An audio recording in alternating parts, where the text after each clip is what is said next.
So this woman, let's call her Strippy. And Strippy is making bank. She's an exotic dancer. She dances at a super high-end club. It's in New York City, so the men who come in there have Wall Street money. And Strippy's making like $10,000 a day. Things are going great for her. She's getting paid. She's living a fancy lifestyle. But then the economy goes bad, and some of that money starts to dry up. So then Strippy and some other women who work in the club, they conspire in this crazy scheme.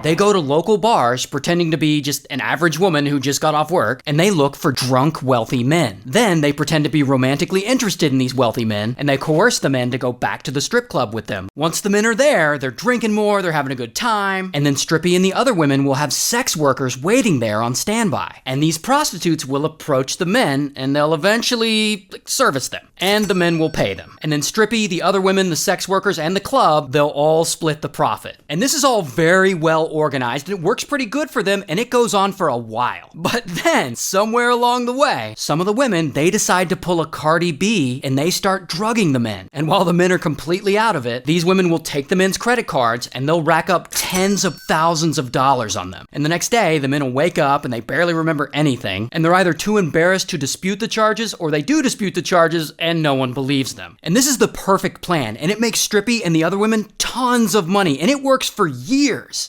Until one day, one of the women involved in this scheme, her name's Karina. Karina goes on a few dates with this wealthy cardiologist, and we'll just call him Hart. And Karina and Hart, they go on like 3 dates. And each time they go out, Hart gets really drunk, and then he doesn't remember how the night ends. But he's like, okay, maybe I just got too drunk. But then, one day, out of nowhere, Hart gets a phone call. And it's American Express, the credit card company. And they're calling him to ask him about some charges he had racked up at a nearby strip club. These charges were around $135,000. And that is when Hart realizes Karina had been drugging him on their dates. That's why he couldn't remember anything. Hart doesn't even remember going to the strip club. That's how drugged he was. And he immediately connects all this to Karina. So he calls her all angry, and of course, she denies it was her. So then Hart, he goes and he disputes the charges on his credit card. He's like, I'm not paying this bill. And lucky for him, American Express officially marks it as a fraudulent charge, so he doesn't have to pay it. And because he did that, the women and the strip club are pissed. And they try everything they can to get him to pay it. Calling him, you're sending demand letters, and eventually the strip club sues him for this $135,000. And because the story is so crazy, this lawsuit makes headlines. So people locally are talking about it, because like $135,000 at a strip club, that is insane. And that is when police suddenly reach out to Hart. And they're like, we believe you. We've been onto these women's scheme for a while, and we're trying to catch them, and we need you as a witness if this goes to trial. And Hart's like, sure, I'll be a witness. Then police set up this whole sting operation, where a DEA agent goes undercover pretending to be a wealthy man. And he ends up hanging out with the women, and sure enough, his cocktail gets spiked, and he gets the whole thing on a camera hidden in his hotel room. So police arrest Strippy and the other women and one of the strip club managers, and they're all charged with a bunch of stuff, and they plead guilty, and some of them get like 5 years probation, and some of them get probation plus a small amount of prison time, and also the strip club that sued Hart did not win their lawsuit. And this all happened in New York City, so shout out to New York City.